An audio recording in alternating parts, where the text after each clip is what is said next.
यो चाहिँ मैले यही बारी खन्दा भेटाएर तपाईँलाई पनि सेयर गर्दैछु यो कुरा।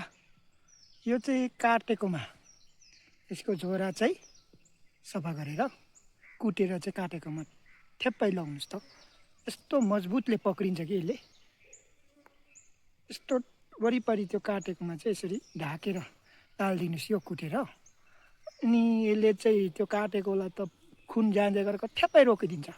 अनि यसको पत्ता चाहिँ यस्तो छ, तपाईँहरूको घर वरिपरि पनि छ होला, त्यो तपाईँलाई पनि सेयर गरेको छु आज। यो चाहिँ एउटा जडीबुटी हो।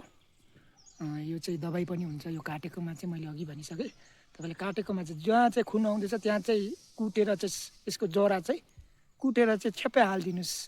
तपाईँहरूले 5 मिनटभित्रमा रिजल्ट पाउनुहुन्छ यसको। तपाईँले, मैले ढाँटेको होइन, किनकि यो बस्तीमा यस्तै दबाईहरू उपयोग गर्छ।